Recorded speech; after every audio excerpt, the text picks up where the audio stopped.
and all of Tiwa Savage, all of them, joined hands. Immediately they saw that coalition of young people, the people who really wanted to destroy Lagos, penetrated them. They were the ones that had arms, right? And we got a broadcast at that time, purportedly Nnamdi Kanu, the leader of the proscribed, yes, saying, go and burn this place, go and burn that place, as if he was giving instruction of where to destroy. What of a cosmopolitan Lagos? I represent it, I embody it. I see what brings us together as opposed to what takes us apart. And let us not see, Lagos State has been in harmony for a very long time. What happens is politicians come and try to divide us. And I always say to people, let us be wary of a politician or politicians that only remember that they are Yoruba when it's time for politics. When Fulani herdsmen were making incursions into Oyo and into different parts of the southwest, and people like Sunday Igboho stood up, people like Rotimi Akeredolu stood up. A lot of politicians in Lagos were quiet. They played politics with it. They were quiet. When it was time for Amotekun, they were quiet. So many interests of the Yoruba people, they were quiet because they wanted an alliance with the North, right? So they put their political interests above the interests of their people. And then all of a sudden, it's time for politics, and they remind you that this person does not speak Yoruba, this person. With the Yoruba that they've been speaking, when they fired at young people at Lekki Toll Gate, did they separate the Yoruba, Igbo, or Hausa? All the Agberos on the streets that are wasting their lives, young men that are getting on drugs and have been multiplying for years, do they go and meet the ones that are Yoruba and tell them, come, we'll give you rehabilitation, or we're going to get you off the streets, we're going to ensure that you're a more productive member of society? Are you implying that the politicians fired at the protesters I will say from what the army has said, Governor Sanwo-Olu invited them in and gave the order. But he's been clearing that time and again. I imagine you caught the interview. I mean, and then what the army said during the hearing completely goes against what he said. Yeah. And you're a CSO of a state, right? If you did not give an order and somebody just comes and is shooting like a cowboy, you should be on ground. As a leader of the state, you should say, you cannot shoot at my people. If you have to shoot at me to get through me to get to the people. So you believe, even though time and again the governor has said, well, I didn't give the order in different ways, you believe that he still gave the order, and understanding how governance works, how the chain of command, not even with the police, with the military, you still believe? I don't believe that a military setup will come and start shooting at people without carrying the governor along. It's not possible. So except it was a coup. Order. I believe that. And I also believe that he saw the bodies. I believe that he was at Reddington Hospital. I believe that he saw the bodies. And there's a lot of evidence on this. So all this gaslighting that they've been doing, we're just watching them. Because it's the same thing as they're telling us that the election was won by 10,000. When we know that they took out almost 50,000 votes in Alimosho and 20,000 votes in Ikeja. There's a lot of gaslighting, politics, and tokenism that is a hallmark of the APC government. Interesting. On tribe and ethnicity is a politics that's doomed to tear a country apart. It is a failure of imagination. We can all appreciate our own identities, our bloodlines, our beliefs, our backgrounds. That tapestry is what makes us who we are. But the history of Africa, which is both the cradle of human progress and a crucible of conflict, shows us that when we define ourselves narrowly, in opposition to somebody just because they're of a different tribe or race or religion, and we ignore who's a good person or a bad person, are they working hard or not, are they honest or not, are they peaceful or violent, when we start making distinctions solely based on status and not what people do, then we're taking a wrong path, and we inevitably suffer in the end.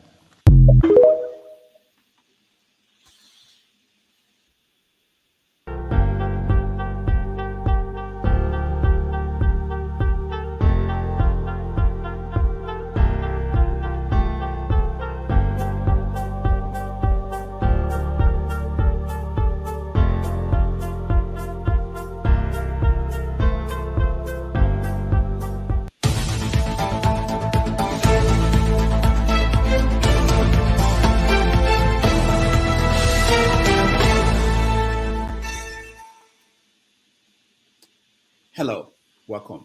My name is Rudolph Okonkwo. On Saturday, March 18th, 2023, more than 7 million registered voters in Lagos State will decide who will govern over 30 million people who live in the Lagos metropolitan area. But the election of 2023 is different from any other before it. The emergence of P2B and the Labour Party as a third force in the Nigerian political arena changed everything. Following the Labour Party's defeat of the ruling All Progressive Congress Party in the February 25th presidential election in Lagos, some have exploited the Labour Party's success in the state to turn the politics of 2023 campaign for governor of Lagos State into an ethnic fight, with the incumbent governor facing Labour Party's candidate and others. Some political operatives turned the contest into battle lines between the Yoruba and the Igbo. Tension is high in some quarters. There are threats and counter threats. How did we get here? What are the dangers? How do we de-escalate the situation? Is Lagos on the path of becoming New York City or the old Kigali? Joining us for a debate showdown today is Dr. Franklyne Ogbunewzeh. He will take on Chief Remi Oyeyemi and Attorney Ayo Turton. Welcome them to the stage. Hello, everybody. Welcome to the show. Thank you, Rudolph. Okay. Hello to Remi and Ayo. Hi, Franklin. How are you? Thank you. I'm doing wonderful. Hi, everybody. Yeah, Chief Remi, thank you so much for joining us. Yeah. So, like I told you before the show, we are going to give everybody 2 minutes to have an opening statement, and then we will go into questions. So let me start with you, Chief Remi. Yeah. As far as Lagos is concerned, my concern is the fact that Nigeria is amorphous. Nigeria is not a nation; it's a country, but you cannot even call it a country. So it will be very beautiful for Lagos to become New York or the old Kigali, but at what cost to the owners of Lagos? Because no matter the way you look at it, even in New York, we know the owners of New York. We know the owners of old Kigali. So if we are going to give up Lagos to become New York for the interest of all Nigerians, regardless of ethnicity, for what are we doing that? For what is the gain for such sacrifice? That is the question that we have to answer. And that is part of the questions that people are considering in view of this election that is coming up. Nigeria is amoebic. It has no shape. It has no future. We have not even agreed that we want to be in Nigeria as one. So if we are in Nigeria as one, I should be able to go to Kano and live my dream out without any cause for fear. I should go to Enugu or Imo. I mean, with the kind of upbringing that we all have. I had an Igbo man as my guardian when I was in high school. He took me to Owerri on vacation. I've been to Kano, I've been to almost everywhere in Nigeria. But do we believe in Nigeria? Do we want Nigeria? If we want Nigeria, how do we want it? So if the Yoruba people are going to give up Lagos, what will be the benefit of that sacrifice? Thank you. Thank you, Chief Remi. Ayo, you're next. Thank you, everybody. Rudy, thank you for having me. It's good. Well, what is happening now in Lagos is just a manifestation of the problem Nigeria has faced since independence, even before independence, since the nationalist movement. The fundamental problem with Nigeria is the mutual suspicion mistrust, and distrust of his ethnic nations. That problem remained unaddressed. And Lagos happened to be the cosmopolitan, the center where every group comes to meet. So it's going to manifest one day or the other. And that is what we are seeing now. Because some people set a divisive tone for their campaign in this electoral campaign from inception. We will address that later when we get to the body of the issue. So what we are witnessing now is not strange to me. It is a problem that we have got to see. We want to pretend we have got to civil war of 3.5 years that we love millions of people. We have fought several fights. We've had issues. There will be pogrom here. There will be riots on this issue. So the fundamental issue is there. It remains. Mutual distrust, mistrust, and suspicion of all ethnic groups in Nigeria. As long as that suspicion is there and we are not addressing it, if we don't build a nation where each group will be comfortable in its element, will operate under their own chosen system of governance, orientation, nature, and nurture, we are going to continue to have this problem. And if you look at most successful countries in the world, look at Switzerland, by their first world civilized country by all standards. It's a confederation. So there's no tension. We don't have 10 rams drinking from the same bowl at the same time. The bowls are separated.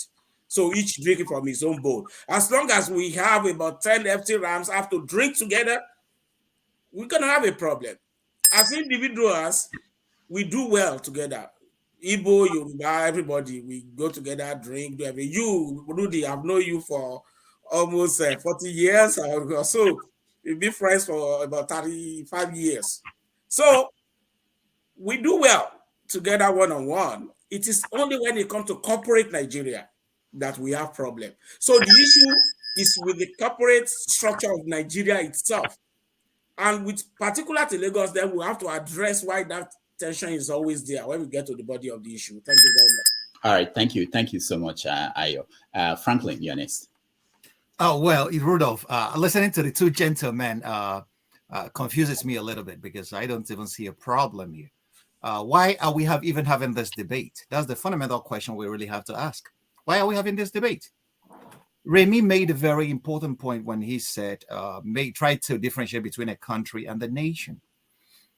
The major problem, I will always say, nobody has bested Achebe's articulation that the fundamental problem with Nigeria is the trouble with Nigeria's leadership.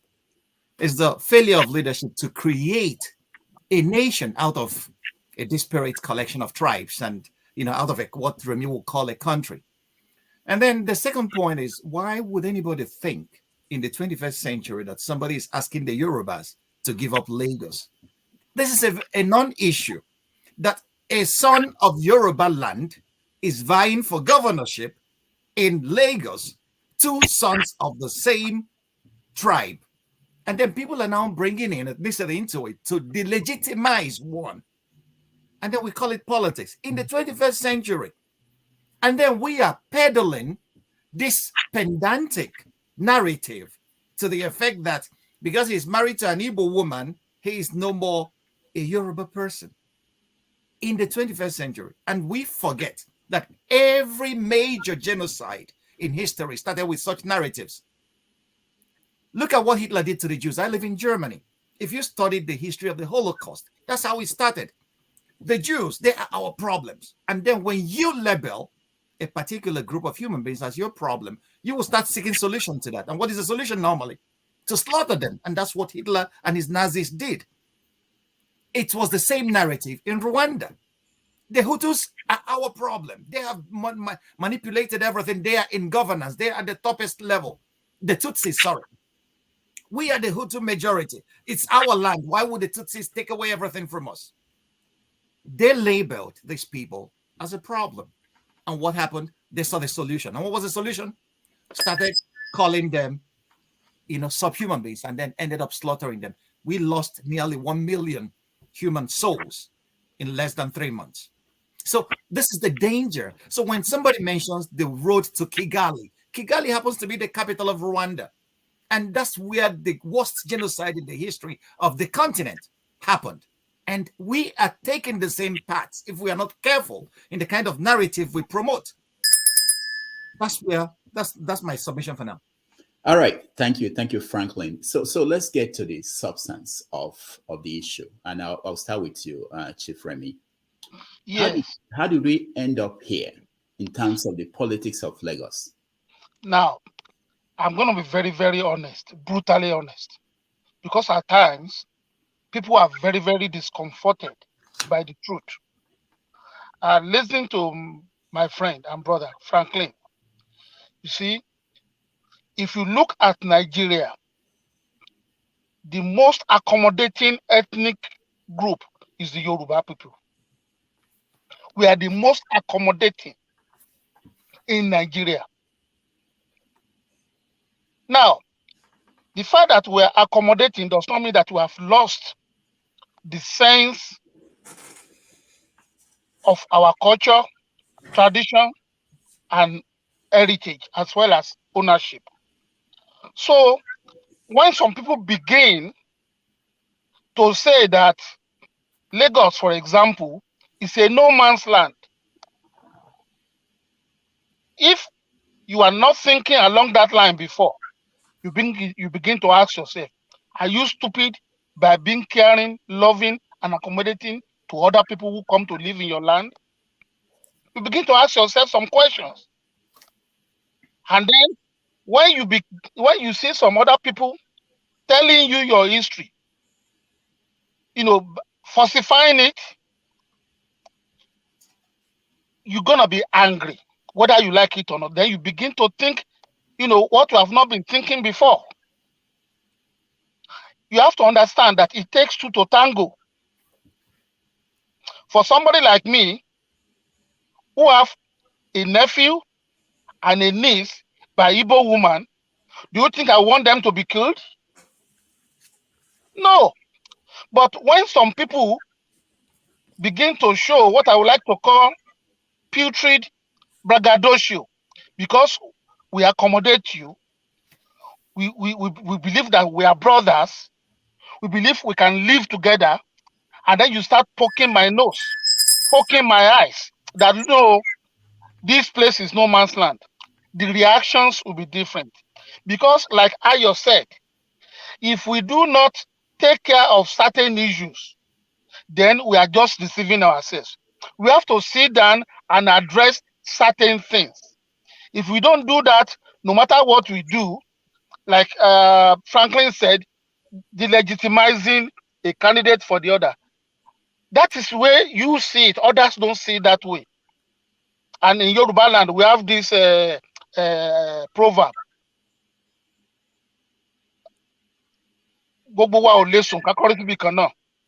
That means we cannot all sleep and face one direction. So people have different ways of thinking. They have variables that influence those thinking. So we have to recognize that. And what will upset some other people might not even care about it. We have to take all those variables into cognizance. So we have to be very honest with each other. If you come to New York and you start behaving certain way, the law is there to take care of you. They will take you and keep you or either expel you from that place. So there are certain rules we all have to, live by, certain ways of behavior that we have to live by to make everybody comfortable, not just the host, but even those who are visitors who want to live in that place. Everybody has to be comfortable. If you cannot do that, there's going to be crisis. Thank you. All right. Thank you so much, Chief Remi. Ayo, I wanted you to expand on Remi's point about accommodation. Can I yield to Franklyne? You want to yield to? No. Well, yeah, because I'd like to yield to Franklyne. Okay. Around. Okay. Yeah, Don't make it look like, yeah, I will talk no, after. no, no, it's all Let right it because react. I am taking issues. I'm taking my moments about submissions made by my brother Yeah, Remy. so me too. Okay. I'm taking some moments. I Yeah, want to yeah. yield to you so I can talk after you must have spoken. Thank you, thank you. Because myself, I kind of align with Chief Remi Oyeyemi, as you know. Yeah, So I let him understand. talk so I can, Okay. All right. All right. react. Good. Okay, okay. So let me get on with it. Yemi made a point. He said that the most accommodating nationality in Nigeria is the Yoruba. I am taking issues with that because hospitality is a. I have traveled the world, and in every place I have been, I have met wonderfully accommodating human individuals, human beings, families, groups, nationalities. And that made me to realize that hospitality is a pan-humanic trait. You get it everywhere. You get it in the Yoruba nation, you get it in the Igbo nation, you get it in the Calabar nation, you get it everywhere. So making this comparison that you are the most accommodating is your perspective, the way you see it, which I can understand. Everybody pushes the narrative from his own standpoint. If we remember Paul Ricoeur, he said that no man speaks from nowhere, and that is the fact. So we have this trait as a human trait, and accommodate hospitality is a human. The Igbos have an adage that says, the visitor should not do his host in, and the host should show hospitality. That's the summary of that. The second point, you talked about the putrid, what you call the putrid braggadocio. You are absolutely right on that. Chinua Achebe, in The Trouble with Nigeria, made mention, and because I know where you're going, made mention of that Nigeria has an Igbo problem. He didn't stop there. He even blamed the Igbos themselves for being noisy, being clannish sometimes, and showing what you call braggadocio. But what Achebe didn't go far enough here. Another professor, Professor Ami Chua, she's a Chinese woman. She lectures in the States. She wrote a book titled The World on Fire, where she discussed what she called market-dominant minorities. And she mentioned the Igbo there. And she mentioned the Bamileke in Cameroon. And we have this fundamental problem. Market-dominant minorities are always that way. It's just like the Venetians from Venice in the Middle Ages that were merchants. They come into money. They come into wealth. And money doesn't hide itself. And money puffs people up. Wealth and all one. So the Igbo have also this problem. I'm Igbo. I have to recognize that. And Achebe warned his people. This is what we should guard against. Okay? That noisy exhibitionism that almost every Nigerian today has adopted. It seems to be a Nigerian problem because we are very noisy people. So Achebe warned the Igbo about that. You are correct about that one. But that does not in any way justify the narrative we are carrying out in Lagos today to delegitimize Wadebo Vivo Rhodes and his aspiration to become a governor of a state where he was born in, where his father, where the umbilical cord of his parents and ancestors were buried. It does not justify this narrative at all. This narrative is the stuff of genocide. So, and why do we always come to this issue during political seasons? Have we ever asked ourselves that? Because what I have realized in Nigeria, Karl Marx was correct. It's a class thing. The politicians know themselves and they liaise with each other. They wine and dine with each other. They marry each other's kids. But once it comes to the political season, they play the hoi polloi, the hewers of wood and the drawers of water against each other. And we are killing ourselves on the streets. But they jump into their private jets and attend the same parties, okay, and go to the same vacations in Dubai. But the poor people who have not seen what to eat, whom their policies impoverished, are there on the streets killing each other. And we are supporting that with this narrative that doesn't lead any nation to anywhere. You are right that we really need to build a nation out of our country, but it has to start with all of us stopping, pushing, and peddling this narrative. I listened to Fani Kayode trying to, it was so brazen the way he was describing a human individual. It's a violation of his fundamental human rights to describe him, to make him, a persona non grata among his own people. So this is the narrative we should all eschew. Even if Nigeria is not yet a country, we have to, even the United States, 270 years, they are still working towards a more perfect union. Nigeria, how old are we? We are not even up to 70 years. We can equally walk towards a more perfect union. But we have to start with the narratives we peddle. It's pretty important. All right, Ayo, you come next, and please for our audience, there are a lot of questions about what do you mean? Remi mentioned accommodating. What does that mean? You're an attorney. What does that mean in legal terms, as far as people who are part of a nation? Anyway, maybe when we get to question and answer, he will answer that by himself. But let me present my perspective. First of all, concerning the topic itself, whether Lagos wants to become New York or is on its way to Kigali, what I'm going to say is this. Lagos is already New York and more. By African standard, is more than New York. Lagos is a city to over 20 million people. That is 4 times the population. That's about 3 times the population of New York at 8.something million. It is the 5th largest economy in Africa. It is it's not a major point because it is people's ancestral land. Some people owns Lagos, not New York.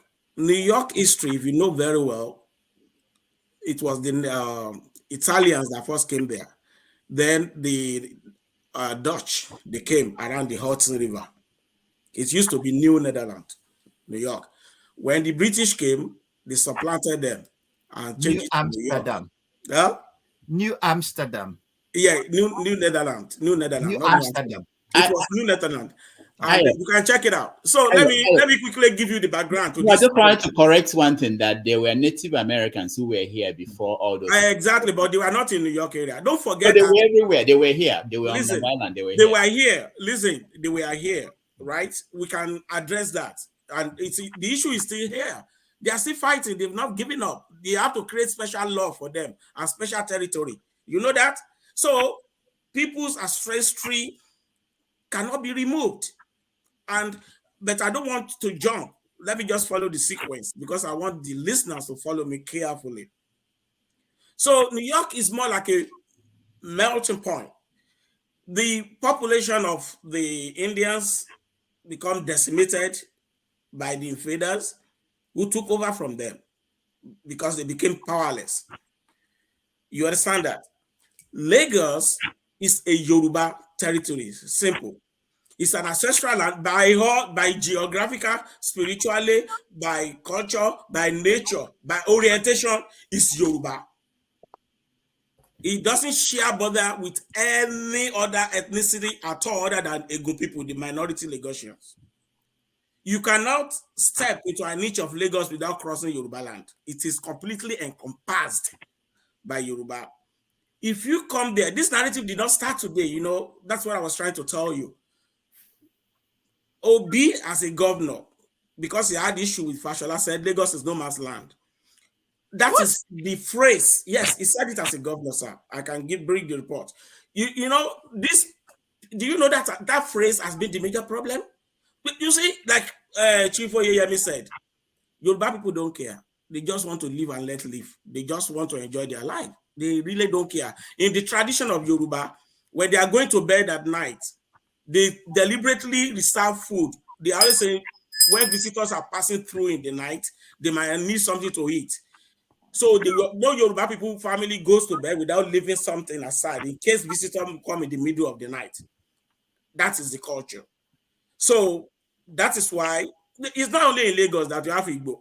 Maybe I told you before, when my brothers have already left the house, you know, they were all gone. I was still back home at Ilesha. I lived with Igbo. My father is a staunch Catholic man, you know.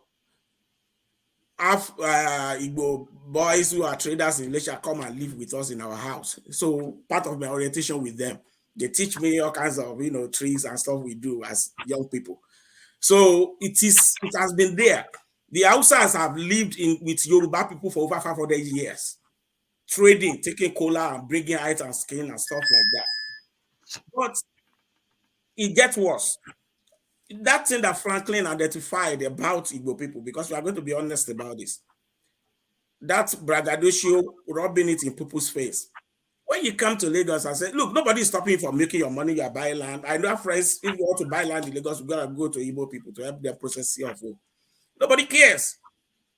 But then when you keep telling them Lagos is no man's land, Lagos is not a no man's land. Because it has its own history that is well documented. The Lagos, I will separate Lagos to two places. Lagos the state and Lagos the island, which was the federal capital. That ends at Jibowu when you cross that bridge.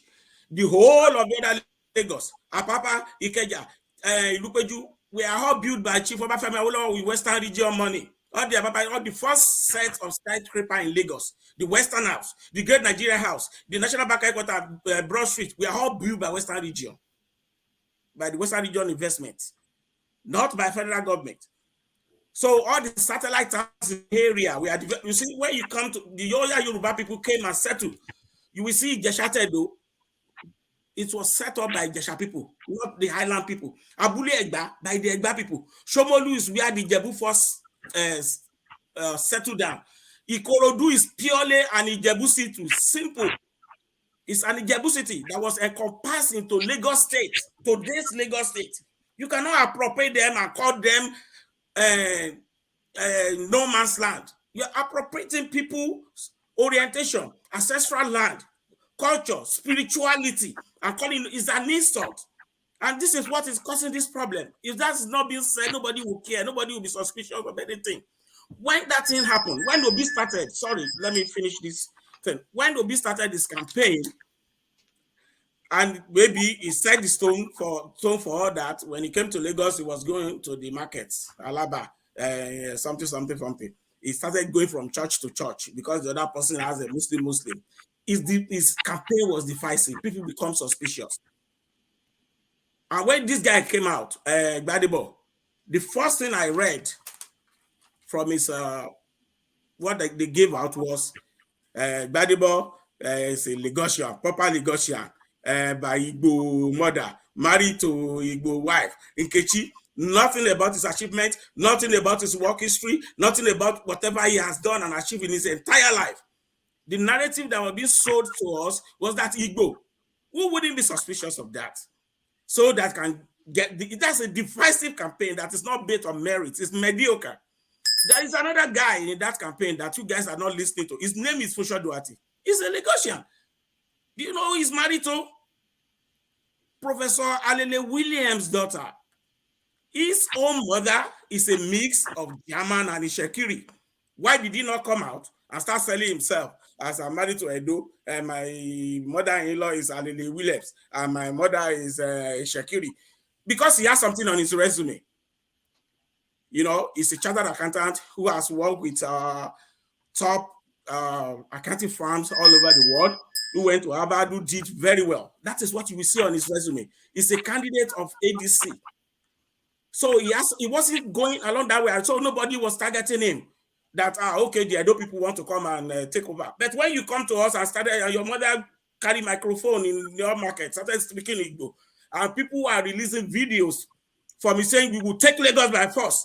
We must take Lagos. It's must. We must take over. Those who want to get rid of us, those are the people that are creating the narrative. These people are the ones that want to start genocide.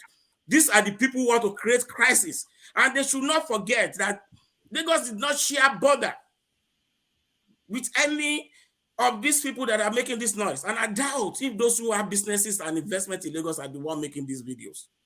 I doubt it. And I doubt if they will support that narrative. So you have to focus on those people who are creating an environment, child environment of people to be suspicious, and then there will be problem. There will be a rethink. A lot of people voted Obi and Yoruba people. They wanted Obi, a lot of Yoruba youth and stuff.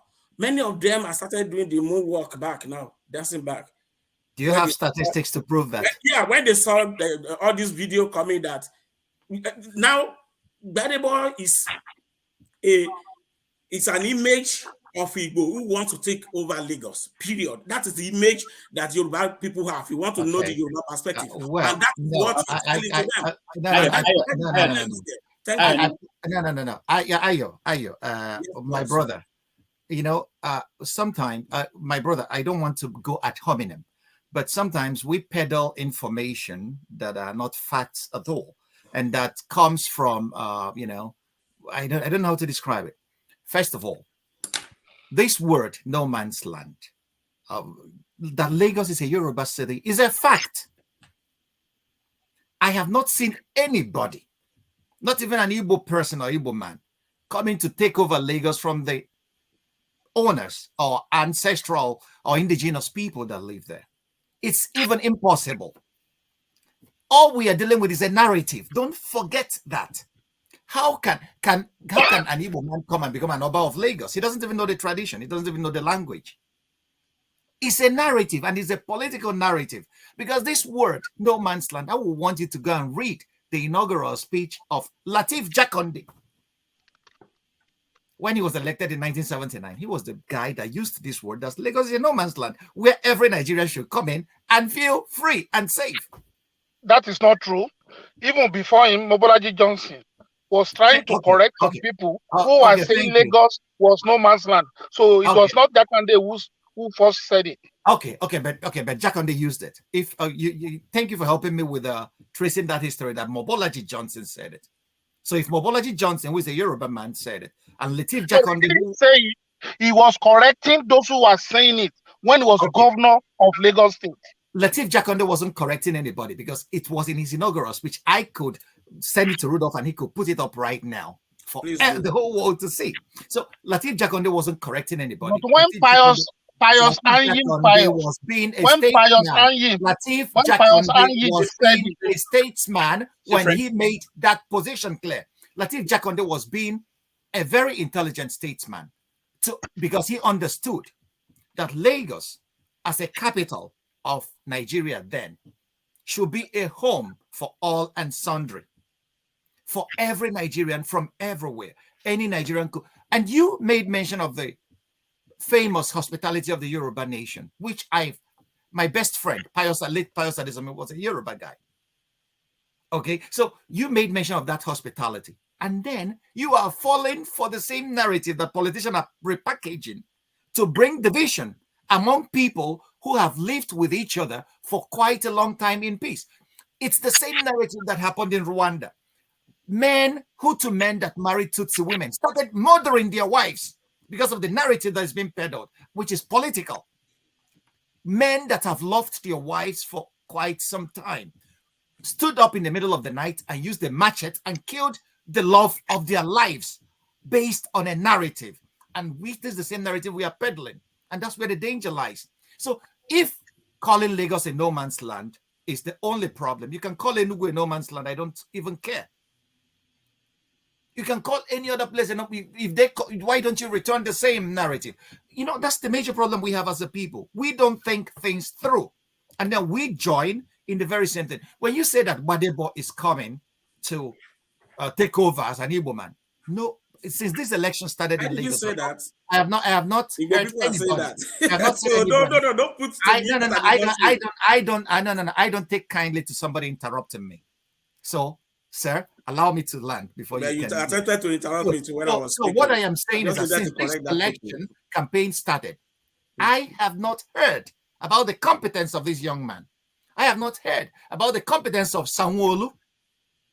Okay, the issues now is because Labour Party won in Lagos, and the majority of the people that voted for Labour Party in Lagos are Yorubas, and these are children, young people, old people, adults who are tired, sick and tired of what Nigeria has become. They wanted a change. We all want that change to happen. So the majority of people that voted for Labour Party in Lagos were Yorubas, because they want something to be different this time. And APC is very much afraid, because they know that this Obi wave is going to throw APC out, because they've been in power in Lagos from ACN for how many years now? Close to 20-something years. The whole thing they are fighting about is the elite trying to cover the fact that Lagos has been a cash cow for a group of people. And they are now throwing the kitchen sink at a young man who they believe is going to take power over from them. And we are joining that narrative to create a problem between two ethnic nationalities that have been at peace with each other all this while. And then we are saying that Obi said it's a no man's land. Obi never used those words. I have followed Obi's campaign from the day he started till date. If you can show me where Obi said that Lagos is a no man's land, I will give it. Charge me anything you want, and I will give it to you now. I challenge you to show us that Peter Obi Are you called done? Lagos a no man's land. All right. Okay. Now, Thank you. yes, I want to make 2 points. What's the name of our friend in Dibe? Okay. He wrote an article condemning Peter Obi when Peter Obi had a problem in Anambra State and women were protesting. He said they were the Yoruba women who wanted to topple his government. That's in Anambra, not in Lagos. That's what Peter Obi said. Can you cite that article? Because I don't have it right now, but I never read about that. You are interrupting. You can Google it. You don't You take can anything Google it. to be interrupted. Listen to me. You can Google it. And Idipe was condemning him that has he considered the possibility of him being on a national stage and this will not be used against him? That was the question he asked in that article. Now, that's one. Number two, frankly, you are not looking at history. You cannot forget your history no matter what. When the program happened in the North, I've interviewed Joseph Gaba. I've interviewed Emeka Ojukwu, God rest his soul. And I've interviewed Samu Bakwe. And I got so many perspectives from all of them. I'm telling you, when the program happened in the North, no matter the justification for it, that was heartrending. If I were Ojukwu, I would try to protect my people too. But when the war started, he faced Yoruba land until he was stopped at Ore. And there was no program against the Igbos in Yoruba land. What is the motive? That's number one. Number two, when Zik wanted to become premier of Western region, and he didn't even have the majority, they started lies, condemning Awo that he engineered cross-carpeting. And that was falsehood. And Samu Bakwe confessed to me in the presence of Chief Richard Akinjide and Chief Adisa Akinloye, former chairman of a national party, that it was a ruse. We demonized Awo because we wanted Zig to take over the premier of Eastern region from Eyoita. So why couldn't Nnamdi Azikiwe appoint some of his lieutenants who are in NCNC as premier, so that they could all align together to take Western region from Awo? What is the motive? And then when the war started, before they invaded Yoruba land, they said they called it police action. The war has not even started. Biafran planes were bombing Ikeja, and the plane was shot down. What is the purpose? There was program against the Igbos in the North. How come Yoruba land is the purpose, goal, or focus of attack? So we have all taken all this.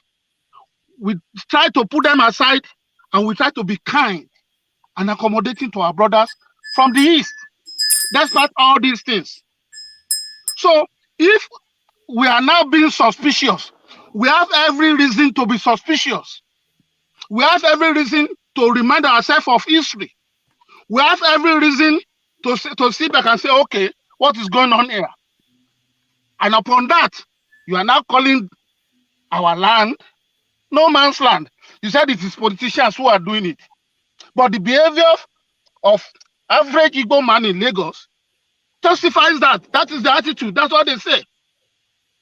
So you cannot blame us. I'm sorry, Rudolph. Just give me a minute more. You cannot blame us for it because, like Bob Marley said, every action is a reaction. We have been tolerating and taking all these things, but now we are getting fed up. We are getting suspicious. That genocide Nobody wants genocide. Nobody wants war. But the attitude that we are getting from those who have been kind to, that we have accommodated, is so negative and is so provocative. So you have to be very honest. Don't start accusing people who are carrying whatever narrative. You have to be able to say the truth that some people's behavior are very, very repugnant and unacceptable. Nobody can come into my house and tell me that my house belongs to nobody. I will fight that person. We don't want war, we want peace. But for peace to reign, everybody has to know his or her boundaries. Thank you. Thank you so much. No, Rudolph, I really have to. No, I know, you will, but I want to say something before you do that. For our viewers, in another 10 minutes, we'll let them in to get involved in the conversation. So, Franklyne, go ahead. Thank you very much. The point is that this debate has degenerated into an emotive one. I can understand that. I can appreciate where the Chief Remi is coming from. But the point is that it seems that we have swallowed a lot of propaganda on all sides, even the Igbo themselves too. And Remi, everything he has listed now, many of them are in the realms of that propaganda that has been No. I feel disrespected. I feel disrespected by that. You said I should know history. No, my brother, you said I should use history. And I'm using history to refute. Yes. Is it a lie that Biafran soldiers invaded Yoruba land? You made that point, and I heard it. And is it a lie? I'm asking you. Answer that question. Is it a lie? I'm gonna refute it. Oh. Yeah. Is it a lie that Biafran planes bombed the Keja? Is it a lie? You made your point. Remi, let us respect facts. You can disagree by expressing opinion. But listen, my brother, you are entitled to your opinion, not to your own facts. About opinions, you laid your facts on the table. So sit down and take the refutations. That's the way it works. So the refutations are very simple. It was a war situation. You are right. Biafran soldiers attacked or were stopped at Ore on their way to where? To Lagos. What was Lagos at this point? The capital of Nigeria. It was where the commander-in-chief sat. So if you are making it as if to say the Igbos attacked the Yorubas, no. This Biafra was a republic fighting a war of survival against a behemoth, Nigeria. And the capital of Nigeria was Lagos. And you are saying that attack Yoruba land. I am not finished, my brother. No. You're modeling the issues now. No. I'm not going to let that happen. And who led that force? A Yoruba guy, Victor Banjo. So how could a Yoruba man be attacking Yoruba country if it's not for a military strategic reason? So now the way you are peddling the narrative is as if to say that the Igbos banded together and say we are going to attack Yoruba land. No. So why did Ojuku execute Banjo? Answer that question. Well, no. This is another issue. No. Why did Emeka Ojukwu execute Colonel Banjo? Why did he execute him? When Banjo discovered that it was being used, he refused to carry out that order and was executed. These are the reasons why we are suspecting people. No. The point you're making, you are taking this. You are not. Those are the facts of history. No, you cannot change history. You can never change history. The facts you are talking about are non-facts. Let him you are peddling narratives that are not even correct.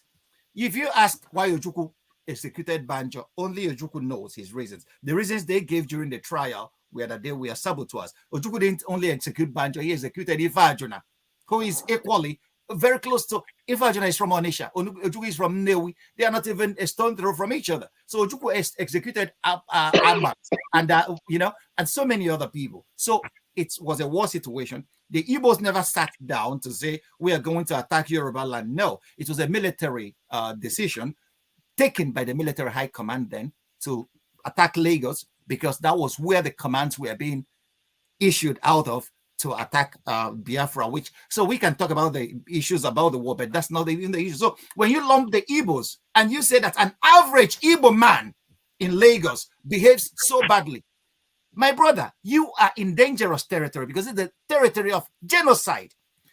The Hutus, we are saying the average Tutsi. Who is an I'm average? afraid that the Igbos are planning genocide against the Yoruba people. My brother, what does They an are planning average genocide against the Yoruba people in If Lagos you are in because the of their West, utterances, because of their behaviors, because of their attitude. If you are in the Western world and you say an average Jew, let me tell you, they will throw the sink at you because you're in the realms of danger. You are now stereotyping a people. There is nothing like an average Igbo man. It is, if somebody commits a crime in Lagos, that's why we have a country. Lagos is supposed to be a part of Nigeria, which is governed by the law. So if an Igbo man commits a crime, that he's an Igbo man doesn't play any role in it, he should be prosecuted according to the fullest extent of the law. And that's what we are saying. That's not a crime that I should start helping to build up this society that we want to see. But clinging to our ethnic robes, it is good. Barack Obama said it. We can be proud of our ancestry, where we came from. It's normal. That's what gives our lives meaning. But to lock up ourselves in these ethnic cocoons and see the world and every other person as being against us and being taken away what belongs to us is the psychology of scarcity. We should have grown out of that cocoon. And that's the only way a heterogeneous nation could function. Look at where we all are living. I live in Germany. I live in Frankfurt. Frankfurt is one of the most cosmopolitan towns in Germany. People come from everywhere and find a home here. And nobody, if I do something, if I drink and drive, the police will send me to jail. Whether I'm a black man or a white man, it doesn't matter. The Germans themselves will tell you that their laws are very strict. And that's the nation, the society we want to create, where the law rules, where it doesn't look at your face, where you come from, whatever gender you are, or whatever sexuality you express. Mr. Franklin, that's the land we want to create. So when you come out, the law rules in Dubai. The law rules in Dubai, and everybody comes to Dubai, but everything is controlled by the indigenous, by the owners of the land. By the law. The law rules in Dubai. The law rules. And that's what it should be. The law should rule. And that's what we want to see our society become. So because two Yoruba men are fighting for power, the Igbo should not be appointed as scapegoats for that. They made themselves scapegoats. They made themselves. The Federal Republic of Nigeria. The law gives him the right to become a governor wherever. If a Yoruba man wants to be governor of Enugu State, he should vie for that. So that I can get zero number. My brother, no. We should not, as educated individuals, we should not be falling into the same traps that our ancestors fell into and messed up Nigeria. And these are the things we are going to be handing over to our kids. But we live everywhere else and we want to be accommodated. But we cannot even accommodate ourselves in that little enclave of ours that we call Nigeria.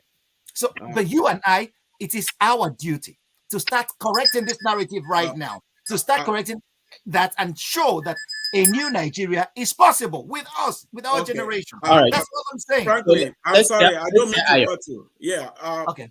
I want to say this. I don't want it to look like back and forth debate. I want us to talk on points, so we know exactly what we are addressing at every point in time. The approach being taken by Franklyne is a mix of denial and then playing the pastor. You talking like it's like you are a mix of denial with some sanctimonious preachment. Okay. That is looking at one side of the story.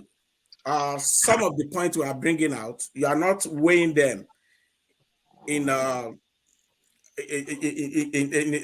the reality of what is actually happened that we face in Nigeria. Most of the point we are raising, we are speaking from left to you, I, Rudolph, Chief Oyeyemi, that I know very well. Probably there won't be a problem. There is a problem because the way the ordinary people view these things is what we are discussing here.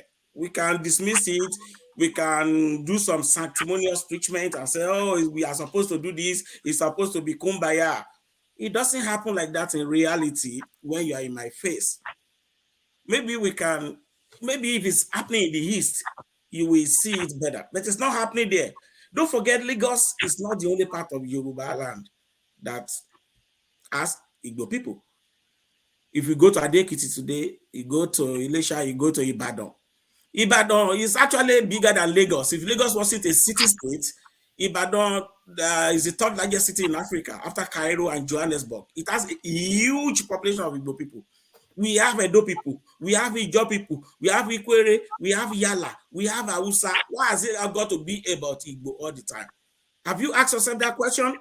Exactly. You see, and why about Lagos? They don't say because they say, oh, it was a federal capital. Even the colony that was declared in 1954 as federal capital was in Lagos Island, that little area, not area being run by the Western government, Western regional government.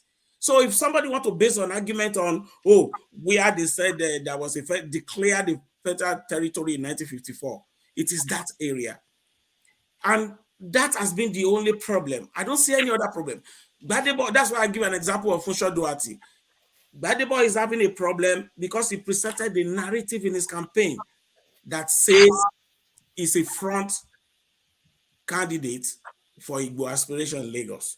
The aspiration that has always been there. That's why I gave you an example of another candidate whose mother is Professor Alele Williams. That is the one that should be pushing that narrative because the mother is one of the first professors, women professors in Nigeria. They are Edo. There is a huge population of Edo people in Lagos. Even Edo people, they are laying claim to Lagos as well. Of course, they have very strong history with Lagos. He's not pushing that narrative. He just wanted to sell himself. He's not telling us where his wife came from or anywhere. You see, I don't want to go back to Civil War era or what happened at that time. That is not what this program is, according to but I want to base it on what is happening right now with regards to this election. This template for what is happening now is set by Gbadebo himself. So people are only following him. Oh, okay, this is what you want to do. And it has been amplified by other Igbo people. You cannot pretend that you have not seen the video or people holding meeting in Abia next to Cameroon saying we must take Lagos. You are going to take, who are they using to take Lagos? Gbadebo. So why will you not query him? And he's putting that on his face, so he's putting on that attitude. So people are querying him because of that. It's such a divisive template.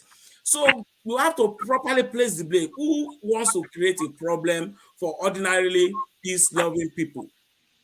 It is those who come to that territory and start challenging the rights and authority of people in their own ancestral land.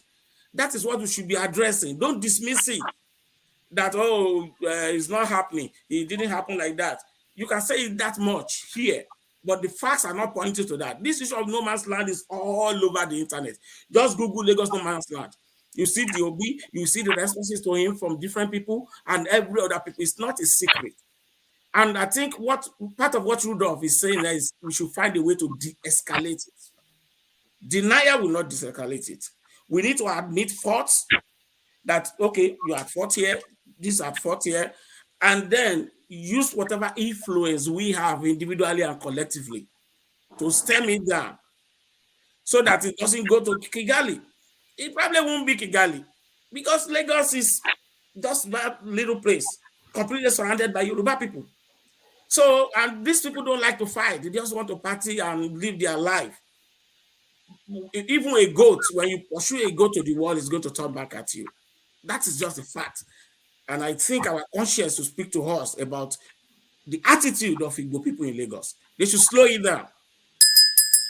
That's my point. All right, Okay. Franklyne. Okay. I am a trader in words. Words are very powerful. Absolutely. And the words that we use in this debate, they are, because I could see that, like I told Remi, when you say the attitude of Igbo people is stereotyping already. Because I cannot imagine that a German could stand up and say the attitude of Jews, or even an American could say that. But we use that casually without even knowing the implications that we are condemning a whole nationality of over 50 million people to that simple stereotype that we are building. And that's what I have seen across board. I am distinguishing. So when you say that I am being dismissive, I'm not dismissive of anybody's feelings or dismissive of a people's aspiration. But the point lies in the fact that, one, We agreed that Nigeria may not be a nation, but is a country. And this country is governed by a constitution. And we are no longer governed primarily by the traditional authorities. We are governed, there is a state that is superimposed upon all these traditional authorities. And this state, we have a constitution that is imperfect, we know.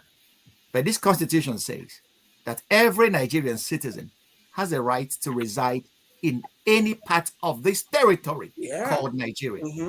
Absolutely. And we are here debating still that people's ancestral lands, that these other people should behave not according to the law, but according to how the hosts like. That's not correct. That is not correct. That's not correct. Okay. I don't want you to reframe what I said in such a way that we lose sight of the point. I don't want to argue back and forth, please, like I said.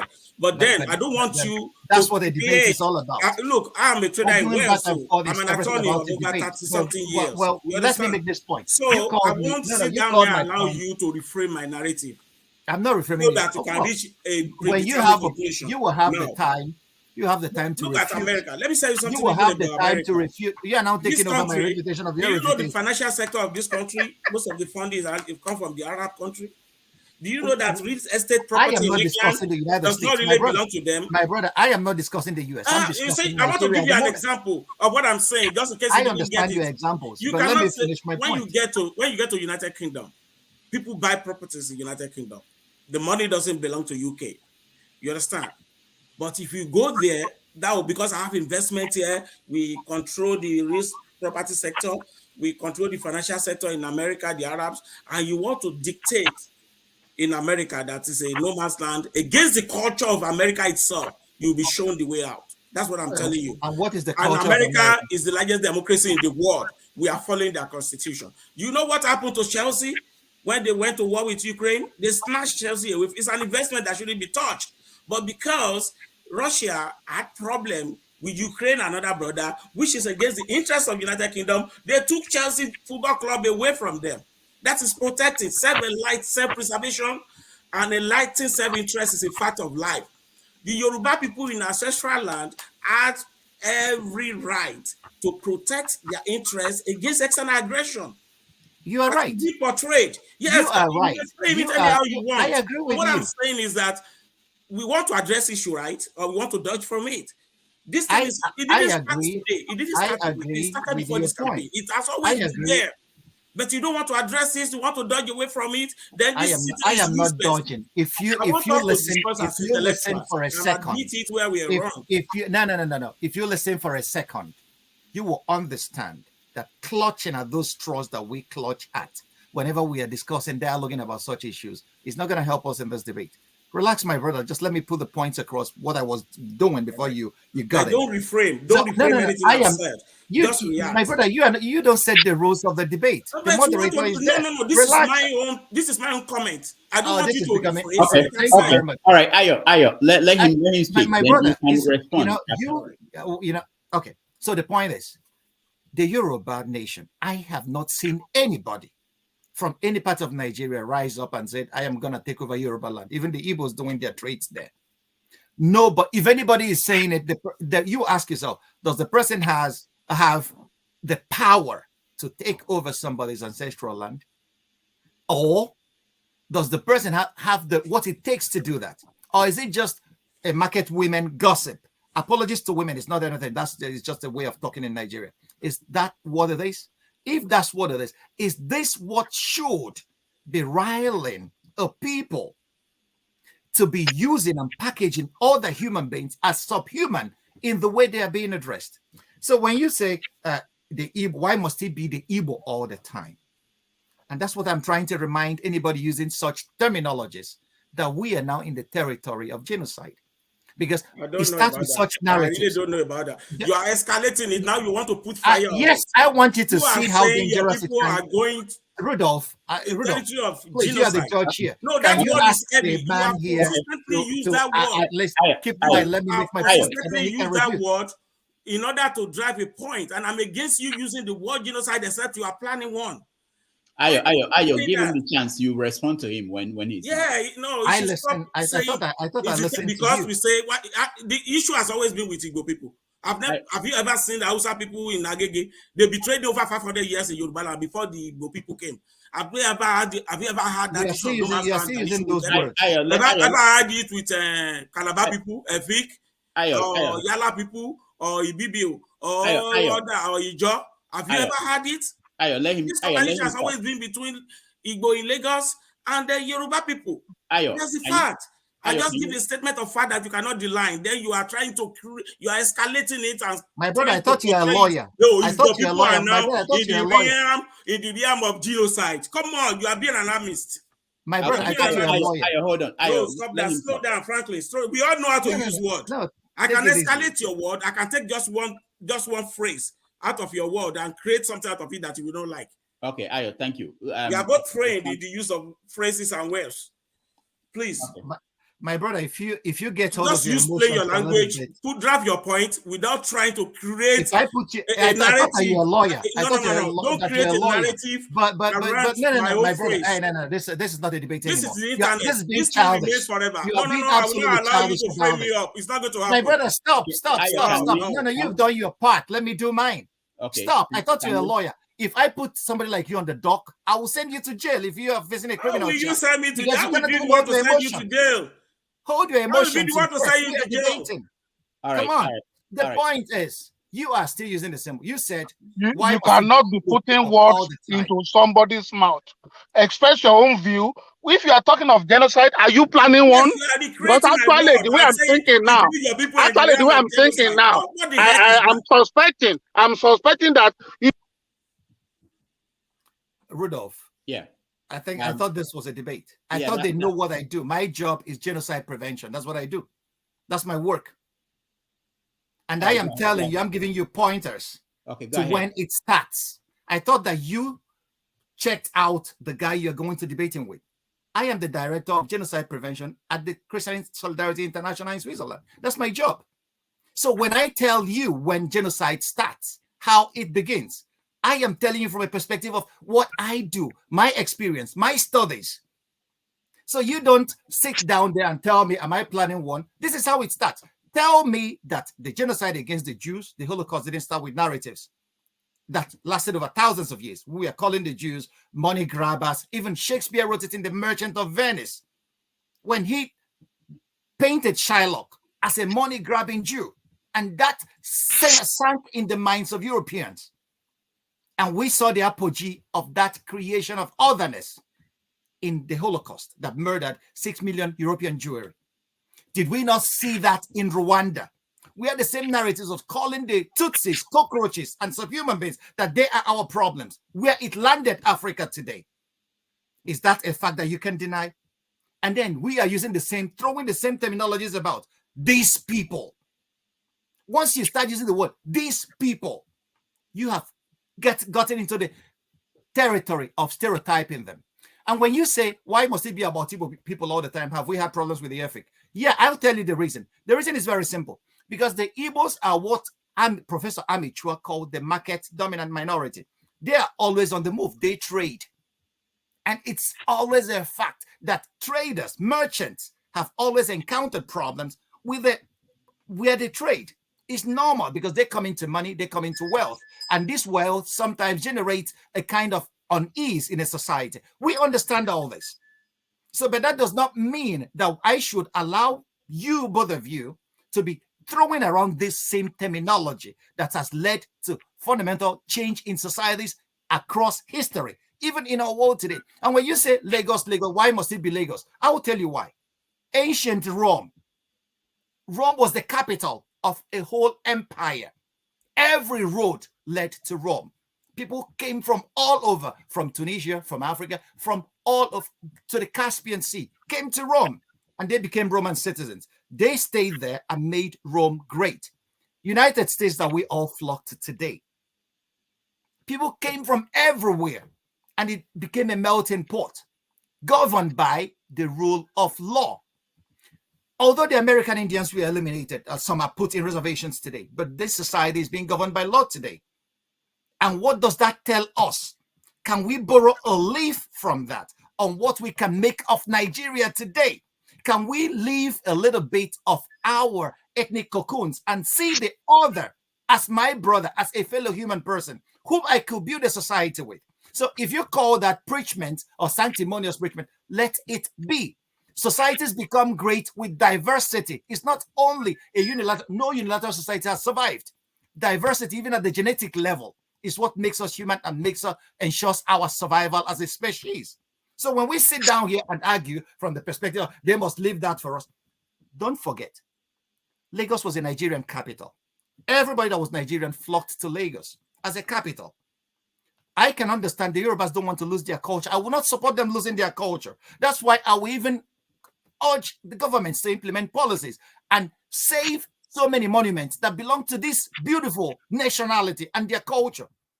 But if we start excavating ethnic xenophobia only when political systems come, then we are in for a very terrible time ahead of us in Nigeria. Politics should not be used by this class that has taken away everything from the ordinary Nigerians to divide people who have been neighbors all this while, people who have lived their lives with each other together in peace. Why must it be during political season? Have we not? That's what makes the white man a little bit, progressive. They study the reasons for why things happen, but we don't. It's only in political season that we remember that Igbos are the problems with Lagos. But after politics, Tinubu will fly to see an Igbo man in Imo State, and then Obi will fly to see a Yoruba man in Lagos. And they will be dining and whining. But ordinary people have already killed themselves. A market was burnt in Lagos a few days ago. Who did that? We don't know. So these are the things we really need to guard against. We live in other people's societies, other people, and there we are very happy. Why did we run away from our homes? Because the law doesn't work there. But where laws work, we live there and enjoy the proceeds of those societies. Why can't we urge and why can't we fight for the establishment of the rule of law in our very homes where we came from? That's all I am arguing for. All right. Thank you, Franklyne. So what we're going to do now is that I'll give everybody a chance to round up before we take questions, because there are a lot of people who want to get involved in this conversation. So I'll start with you, Chief Remi. Go ahead. You're muted. Hold on, Remi. Let me see if it's okay. You have to unmute yourself from your end. It's not from my end. Okay, good. Now, what was the question? No, to round up or respond to him and round up, and then take now, questions from. I have maybe just 2 or 3 statements. The best way you can begin to solve the problem is to be honest with each other. Each group should be willing to accept responsibility for the role they have played to get us to this point.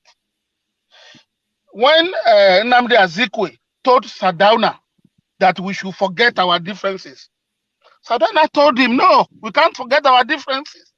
We must respect it.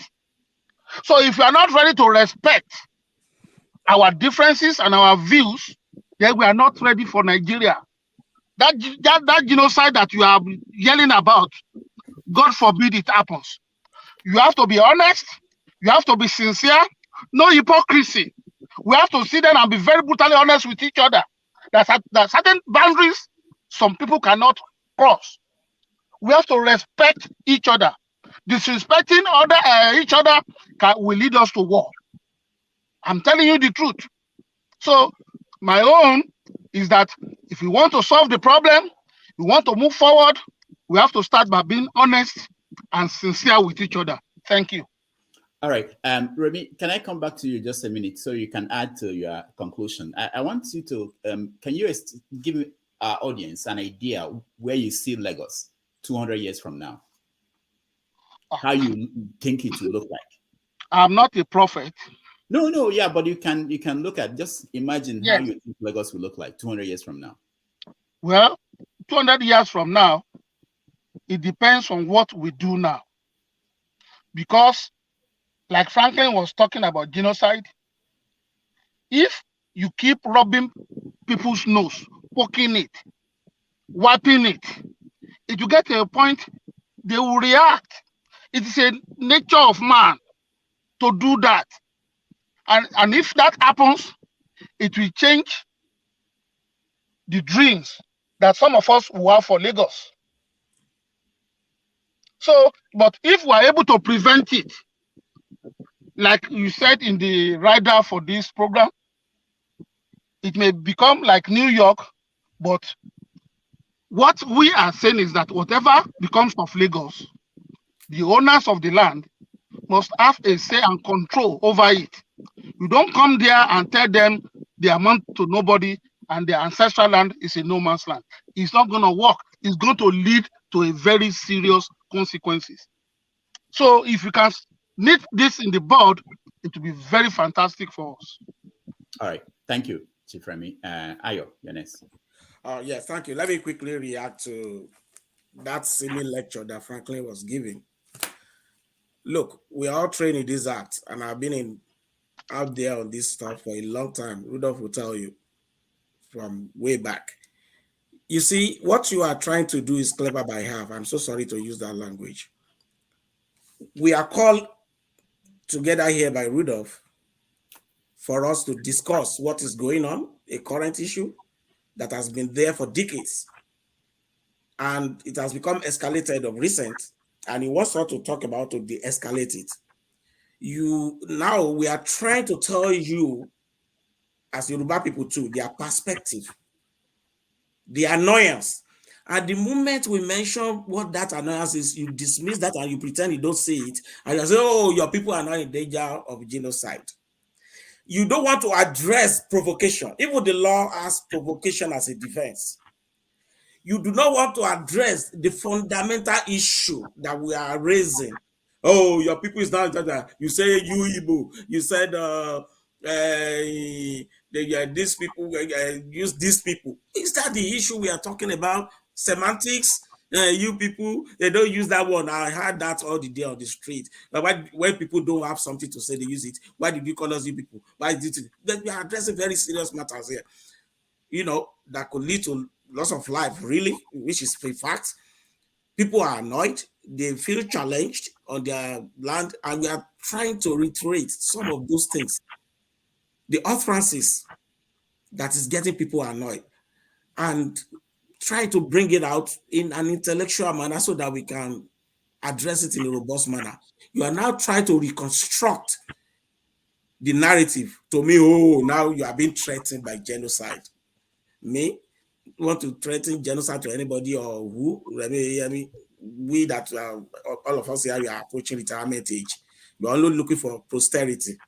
Our children to have a place they can call their own.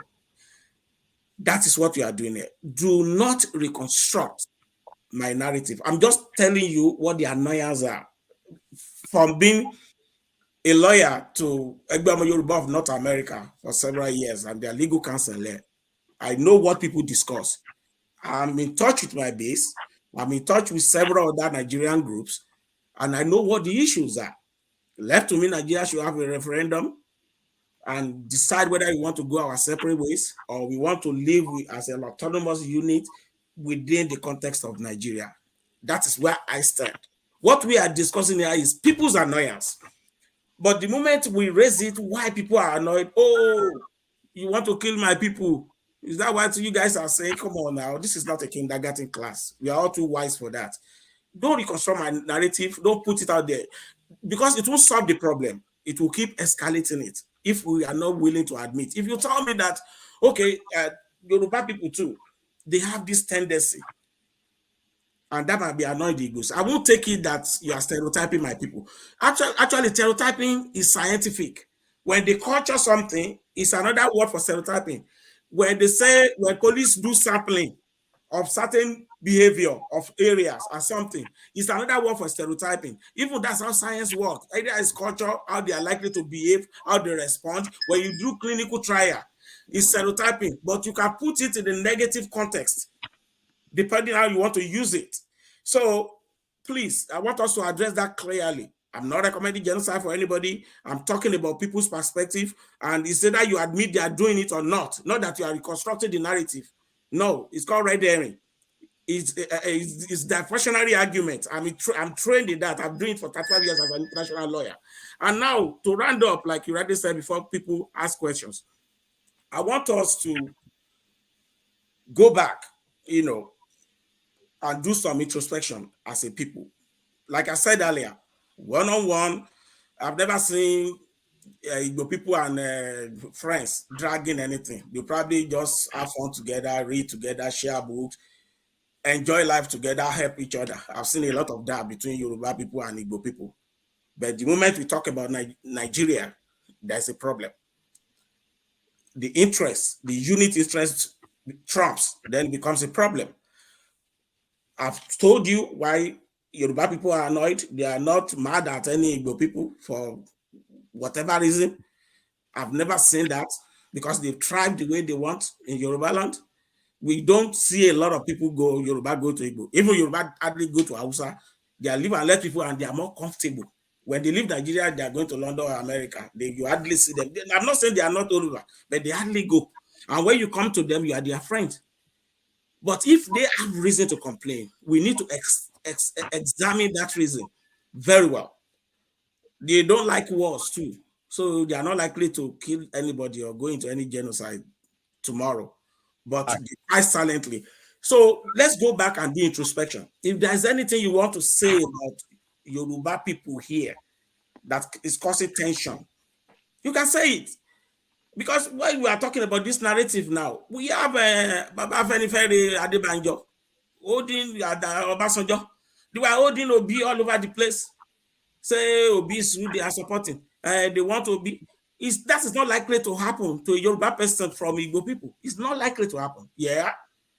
So I'm just telling you the character of a people. That is the truth. That is the character of a people we are talking about here. And everybody will do whatever they want. The sentiments should be out, but the one that concern the collective that I know it is that no man's land thing, and the words that we take over Lagos is a must by all means. I've seen it in videos. Some people are accompanying those videos where they are saying we must take over Lagos by all means. Those are the people that are preaching genocide. If you say you must take over, you are using log conquer. Take over Lagos. If you are using those words, you are the one that is directly saying you are going to suppress a people. So that is, as a person who works on genocide, those are the statements you should be worried about, not language like you people. Thank you very much. All right, thank you, Franklyne. Well, thank you, Rudolph, and I thank the guys on the panel with me today. I shouldn't forget to lay that fact out there before I make my concluding statement.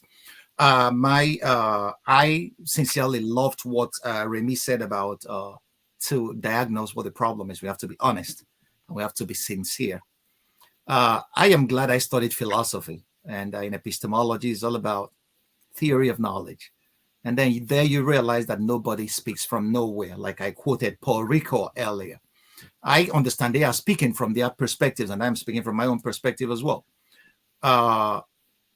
And that's why we are debating. We lay our cards on the table so that the other can see where the other person is coming from. And then maybe we can, in a Hegelian fashion or in a Socratic fashion, come to a synthesis from all the thesis and the antithesis that we have put out here. Rudolph, you asked a question to Remi. Where does he see Lagos in 200 years? I would want to take that up and try to do a little bit of an analysis. The trend I'm seeing in 200 years, Yoruba will still be spoken in Lagos.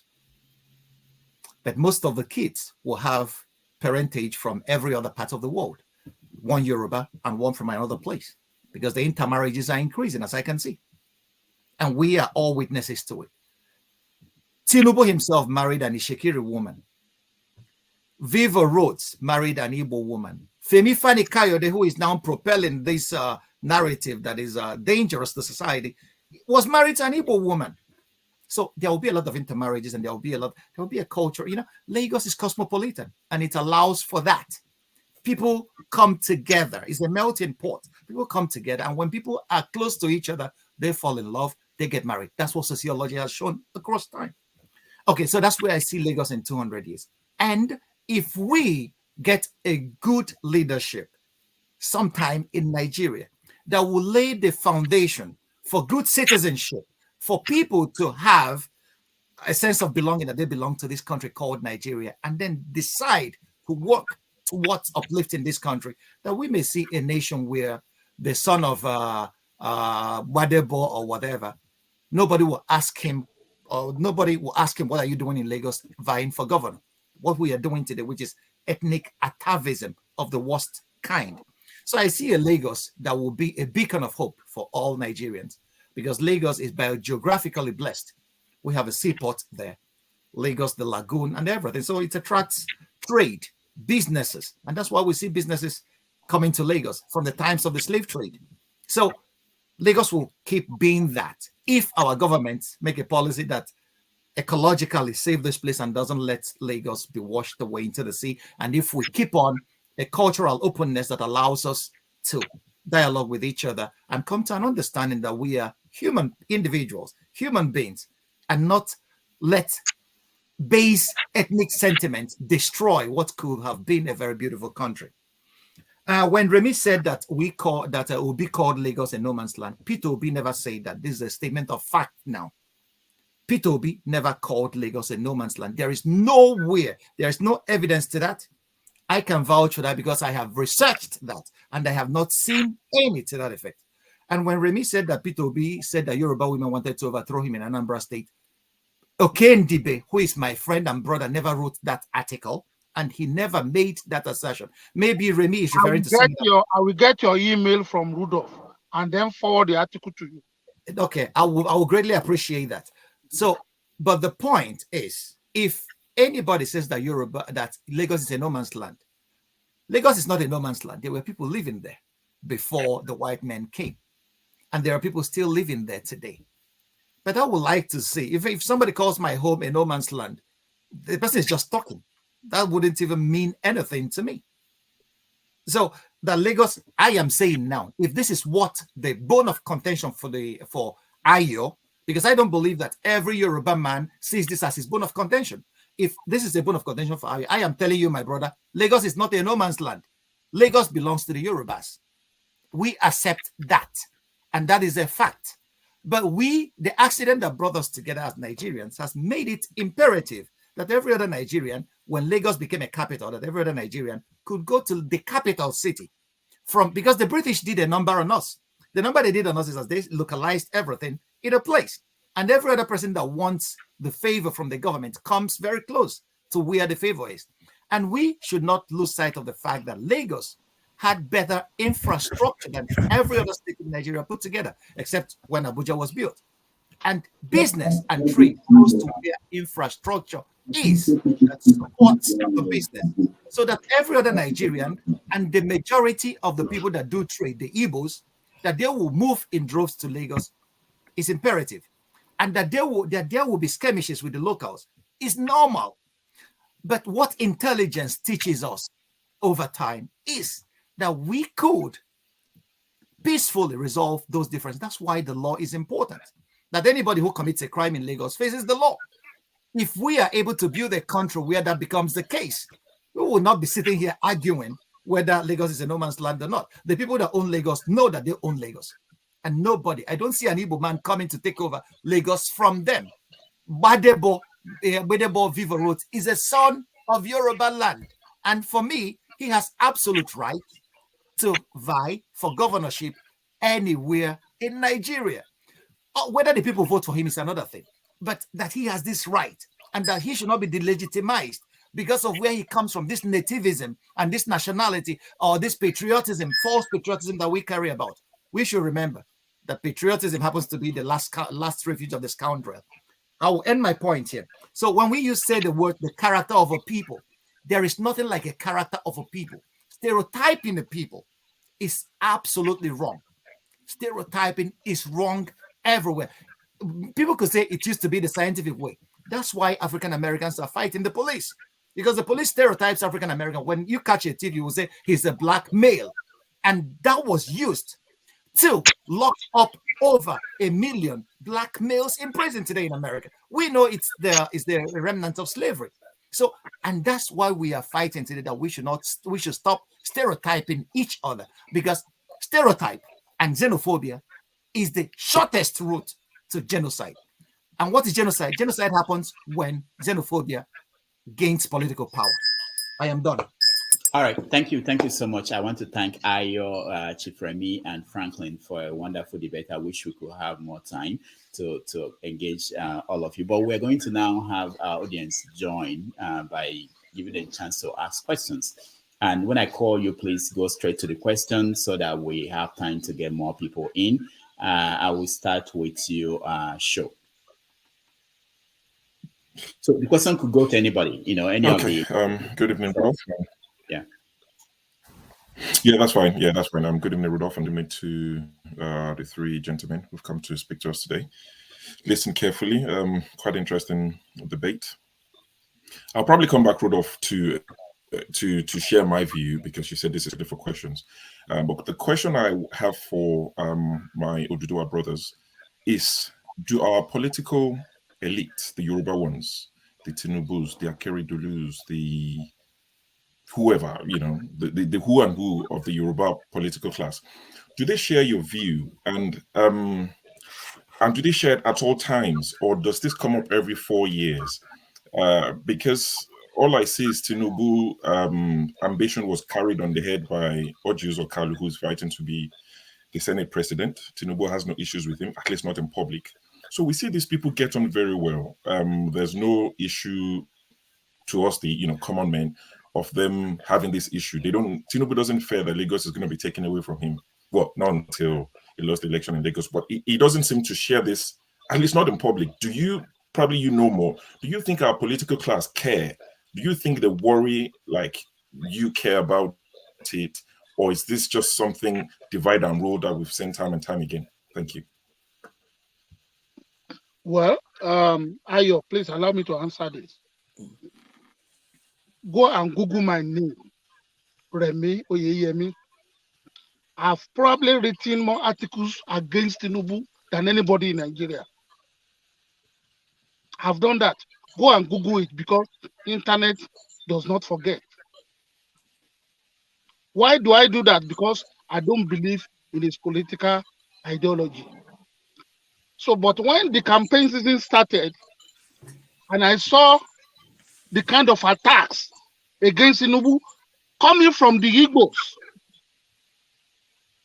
that's what gave me the reason to support him, because I felt it's unfair. I wrote on my Facebook page that we should treat every candidate equally. So if we attack Tinubu, we should be able to see what is wrong with Obi and see what is wrong with Atiku. And Atiku was my former boss. I know Obi very well. Myself and Peter Obi, we won Atiku's campaign in 2018. We went everywhere together. So I know the three players very, very closely. But I did not support any of them until I saw the unfair attacks on Tinubu coming mainly from the Igbos. Then I read some minutes into it. So as I'm talking to you, I don't think Tinubu shares my view. I don't think he likes me, and I don't want him to like me. But I do things that I believe in. As long as I believe in it, I'm all on it. So I can even tell you, though that's a speculation, that if he gets there, he's not going to do anything for Yoruba nation. And I will not be disappointed. But the truth must be told. What is good for the goose is good for the gander. So if we are criticizing Atiku, we must use the same criteria for Atiku, for Obi, for Tinubu. That's just it. So I don't think he will share my own view, and I don't think he will share your view either. But Ayo can speak on that. Thank you, Chief Oyeyemi. That is the irony of the whole thing. The question asked by Show is the irony of the whole thing. If you Google my name to Ayo Turton, some of the first thing that will pop up are some of the write-ups I did against Tinubu. So it is not about the political class, because the political class is just an interest group that cross all over the place, for their selfish interests. They are not about the people. And that's why I keep saying that this issue predates this political season. It has always been there, and it's an issue we can address at our own level, not for politics. The fundamental problem I know is the structure of Nigeria itself is fundamentally defective. No two countries like Nigeria, and no country ever structure Nigeria will ever succeed that is not dysfunctional, if there is any. And it is by that analogy that I made, that you have a bowl and you have 10 FT rams drinking from the same bowl, and you don't expect them to lock horns. They will. That is why Canada has different constitution for different speaking area. Switzerland have different constitution. Germany has 6 constitutions. You see, every functional country in the world, they find a way around allowing their different interests, either religion or ethnic, from locking us. In India, with over 1,000 ethnic groups, they try to create their state along the ethnic lines. So contiguous one can agree and form a state together. So they have something in common that's there. So there's no tension. If Abuja is decentralized, it's not too much power or warehouse for stolen wealth, there will be so much problem in Nigeria, because we are not fighting for that power, the ultimate.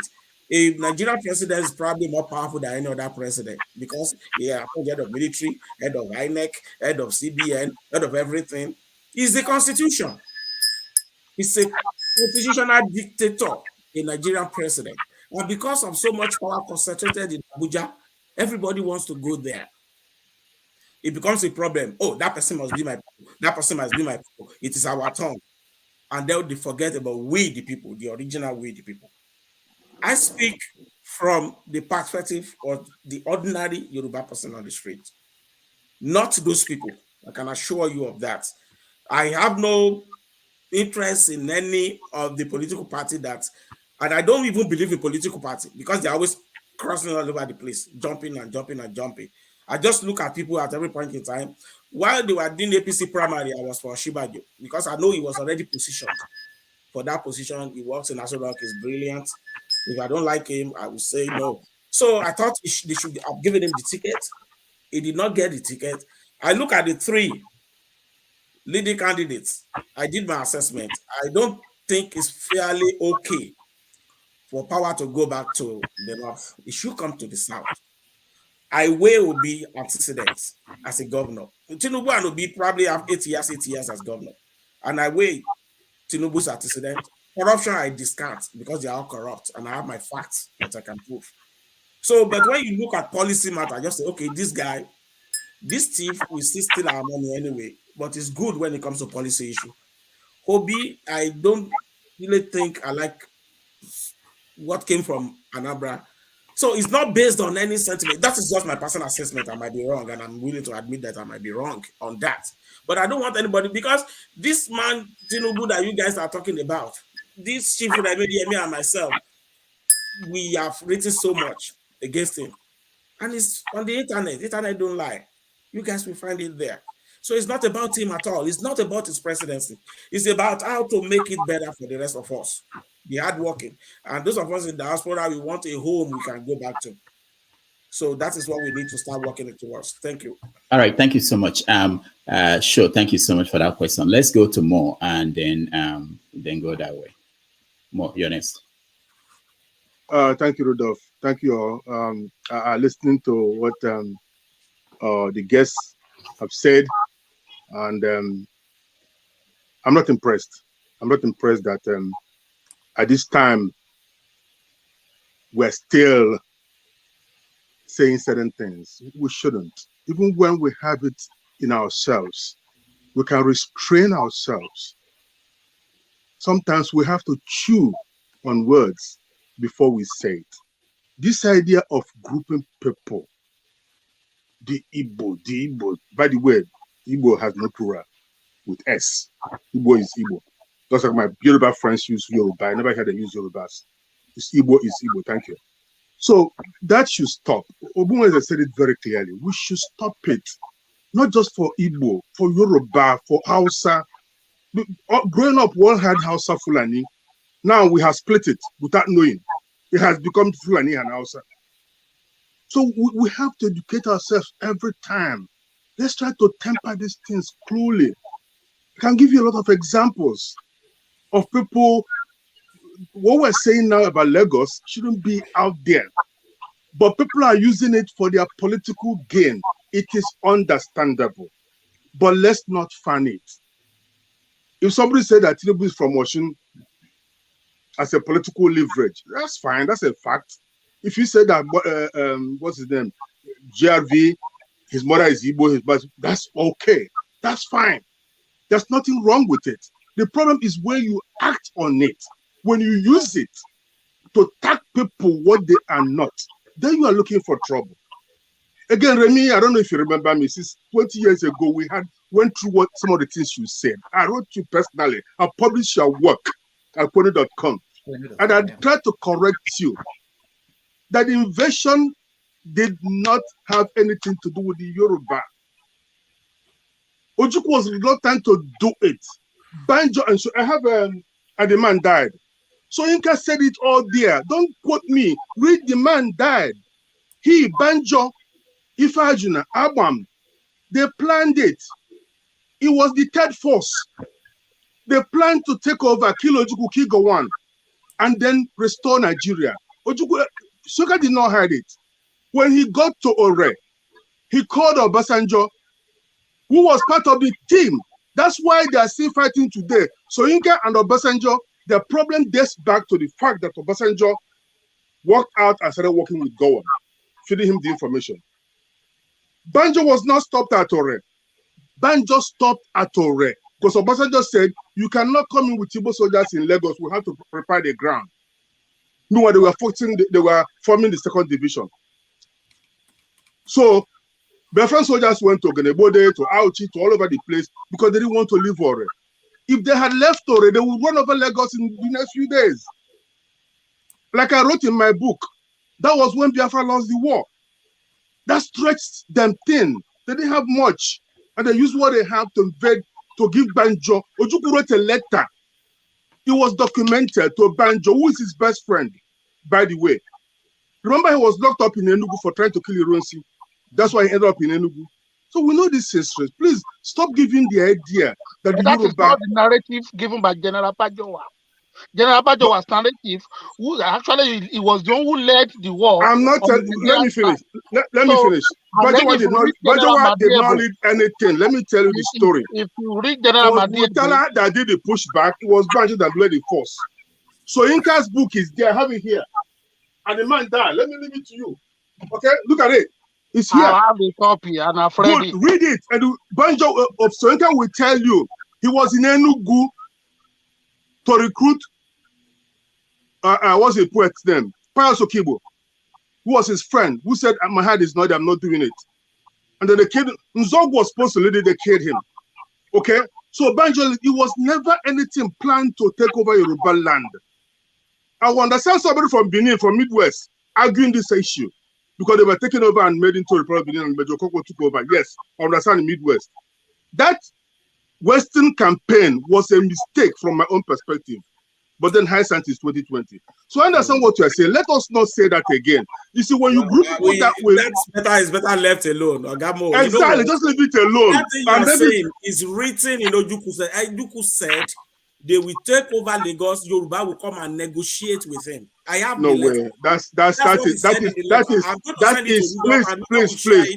We can Ayo, you are a lawyer. You have said so many things here that is absolute false. Okay, please let's leave it at that. Mr. Mo, it's not true. Remember, I think Rudolph remember. He said Yoruba we have to negotiate their freedom from him. Ayo, hold on. There was nowhere. Let me finish now. It's my turn. Okay. When I finish, I'll leave you guys alone. When I finish, please, Remi, please stop. Okay. Thank you. Go what you are saying is absolutely false. It's not false. That's the truth. What exactly? Will you please stop? There was What is false? What is invasion of Western region is false. West was not invaded. Oh, okay. I didn't know that already. I didn't know that already. It's in Imo State. Oh, sure. You see, that's why I can't agree with you. You say that the invasion of the West is not possible. Number one, you are here. You just said you. I live in Lagos. Ateju Osho was attacked by Ojuku's bomb. Rudolph, could you stop these guys, please? Let me talk. Could you just mute them? Just mute them. You say I can't chase after every mad dog. I can't get where I'm going. You are peddling falsehood. Okay, hold on. Stop them. Stop them for a while. Hold on, everyone. For a while. I'm just going to tell you a story that I know. Let's okay, so if I want to, I walk away from it. You said they bombed Ikeja. Yes, Johnny bombed Ikeja. So bloody what? It was a war. So you want to? I don't know why you keep saying it. As if Ayo, hold on. As if the bombing of the civil war issue will bring a lot. Hold on, Ayo. Then let me educate you. Just wait. Just cool down. Okay? Fact is fact. If they bombed the Ikeja, and it's true. They killed people in Asaba. The first victim was Babangida's father-in-law. It's a fact. They bombed churches. Egyptian air pilots with Russian illusion fighters bombed marketplaces, refugee camps. It's a fact. So stop saying this idea like even people met at night and say, oh, let's go and bomb the Ikeja this morning. It didn't happen. It was a wartime. So leave it alone. Cure yourself of this hate that you peddle around. We talked about this 20 years ago. I don't know why you say carrying it along and hurting yourself. Let me move on from that. Just about that. Read Wole Soyinka. He will tell you about the third force. Okay? He tell the truth. Now, this is the clearest form of exhibition of identity I've ever seen. You cannot talk about Lagos in this way. We know why Lagos is there. We know what it represents. Let's not fight it. Like Rudolph said, in 200 years, if we come back again, we will not even recognize Lagos. It will be so changed. The level of intermarriage going on is so high, you wouldn't even believe it. If you look at Davido was born a US citizen, born in USA. His grandmother is Igbo. His mother is Edo. He's 1 quarter Igbo, 1 quarter Yoruba. His wife is Igbo. When he has a child, that child is going to be Yoruba, right? We know these things. So why are we killing ourselves? What we're going to find out is, let's find out how we can make this thing work. First is this, the rule of law. If we have the rule of law, Dr. Ogbunewzeh said it right. When we have the rule of law applying to everybody, there will be peace. When you get up from your house and go to Born and Labor Market, you go to jail. And somebody will not do it again. That's what it takes. Rule of law. Another one is this. Lagos is not the best of places. When I came back to Nigeria, I was serving in Lagos. I said, no, send me anywhere but Lagos. They sent me to River State. I didn't like it. I went to Kaduna. I served in Jaji and I enjoyed it. The best years I have of my life. I enjoyed it. Nigeria is a great place. Nigerians are great people. Nigerians don't. The Igbo and Yoruba do not have a problem. They never. My best friend in high school, he's a Yoruba man. Go to Enugu, you will see a senator, Yoruba woman running for the Senate under one of these small parties. It's not a problem. The first mayor of Enugu, an Hausa man. What are we talking about? Lagos, Mbono Jike, one from there, Zik, one from there. Who made Zik? How about Macaulay, a Yoruba man? We don't talk about good things about ourselves. Victor Laye, what is Sango Molanke in Igbo? That's what unites us. When I came back, I see people dancing to Shina Peters. They don't ask you if it is Yoruba is singing. They love the music. Look at Kiss. The kind of music they sing. Nobody knows what Buga is, unless you tell them it's Yoruba. Okay? Look at everybody coming together. Lagos should be high life. The moment who goes to the market to sell, just want to go there, come back, enjoy life. Yes, if it's loud, so bloody what? If it's the no-noise zone, tell him to shut up. Lock him up, give him a fine. So let's not do this to ourselves. It doesn't help. One good thing we have to do, because if, that's something Ojukwu said, he said we have to stay slightly apart so we don't get burnt by the friction of our togetherness. Lagos is becoming too oppressive. Transport, everything. What we can do in Nigeria, no, we will test power. apart from rule of law, is to decentralize the airport system. Let's look at, you land with Ethiopia in Lome. You have to land in Lagos before going to Enugu. We are in ECOWAS. Why don't you fly from Lome straight to Enugu? Which is about an hour.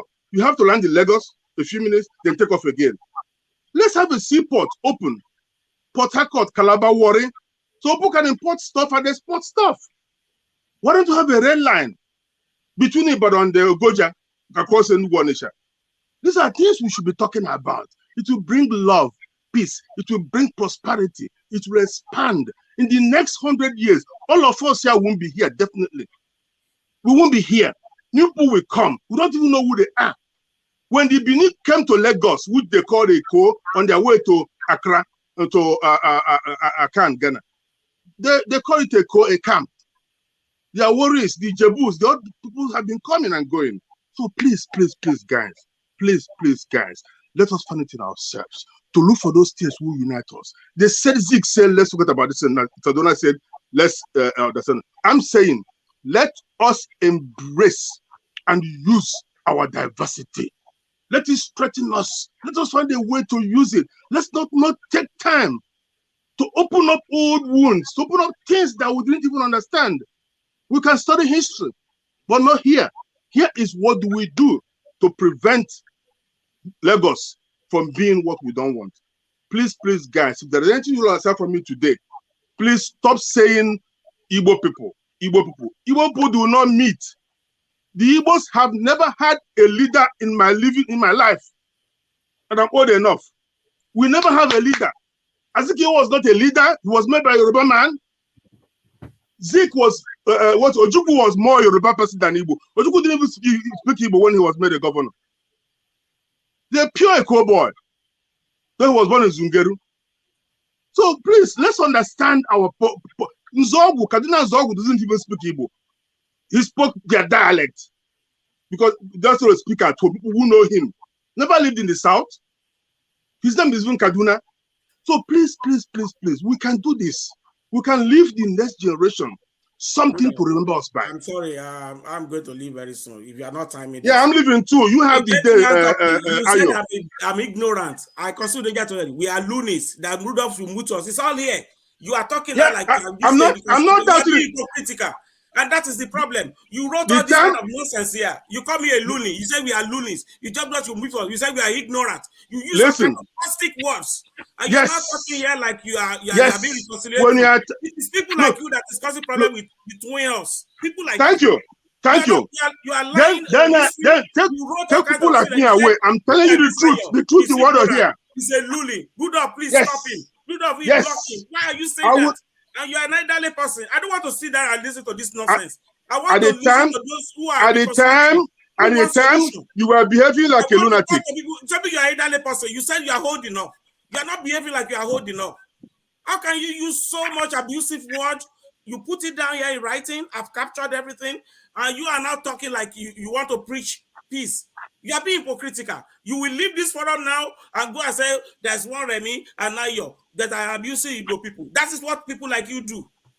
That's a shame. All right. Thank you, Mo. Thank you, everybody. Let's go to Ngozika. Good evening, Doc. Good evening, everyone in the studio. I followed the show from the time you started. I was in the audience typing away at my own comments. So let me quickly ask my question. Can we ask more than one question? No, one. Or is it just one? Okay. One, yeah. But we can come back later. Later on, yeah. So I am hoping Mr. Ayo or Mr. Remi will answer me this question. So first of all, thank you, gentlemen, for taking the time to come to this show. Really, we need to do more of this. So I want to ask Mr. Yemi, Mr. Remi, or Mr. Ayo. Mr. Franklyne said it. He kept referencing genocide, and he did that because of the narratives Mr. Ayo and Mr. Remi were pushing out. They kept using certain words, and he told them clearly that because of the work he did, he knew that these were pointers, that this is usually how genocide starts. they tried to misconstruct what he said, and he tried to tell them exactly what he was saying. So I want to ask Mr. Yemi, did it make you uncomfortable when Mr. Franklyne pointed out that you were making narratives that fuel genotype? Did it make you uncomfortable? And how do you feel to have found yourself in such a position? That is what I want to ask. Hold on. Remi, hold on. I think you are muted. Go ahead. Okay. Go ahead. Number one, I don't feel uncomfortable at all. I just felt Mr. Franklyne is very hypocritical and dishonest. Why? You see, the Yoruba says, "Tí ò bá sí iná, kò ní sí èéfín." There is no smoke without fire. All these things that have been happening is because of certain things. All these reactions by the Yoruba people on the street is caused by certain things. Instead of Franklyne to address those things and say, okay, how do we address those things so that there can be harmony and progress? He was dancing all over the place, not addressing the issues. And I think that's hypocritical. You can talk about genocide all you want, but some people are fueling it by their attitude, by their utterances, and by their actions. So all of us can decide to be ostrich, bury our heads in the sand, and pretend. But we have to be honest with each other. We have to be brutally honest. So I'm not discomforted at all because, well,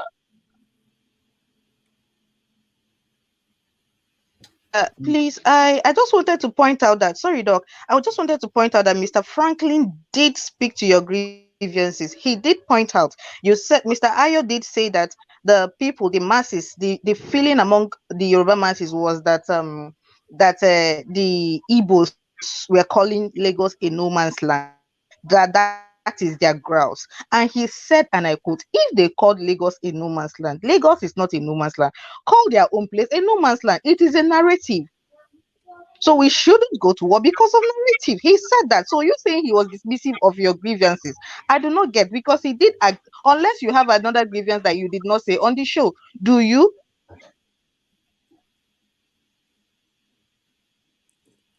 All right. Is that a question for me? Ayo, you can weigh in if you have anything to add to Ngozika's. The thing is, I choose my work carefully, and I feel no regret for everything I've said here today, because you wanted the truth, and I'm here to speak the truth. And a reflection of what we are discussing here is happening as we speak. Look at the comment section. You will see this is more like a Biafra forum now. You will see the way they are hauling insults. You know, the moderation I've been on many fora, like this on Zoom or something, participated. The moderators too will try and monitor what everybody is saying. Whoever is being abusive to panelists is either censored or removed. Of all the comments here, 99.9% are abusive. And 99.9% of them are against myself and Chief Oyeyemi. And that is a sample of what is happening on the street of Lagos. You see it here right now. The language they are using, fake lawyer, made in lawyer, shut up, victim, they are loonies, they are crazy. Is this an intellectual forum? Rudolph, are you reading the comment section? Did you see it there? That is a reflection of what is happening on the street. Some bunch of wayward and uncontrollable people. And they are making the rest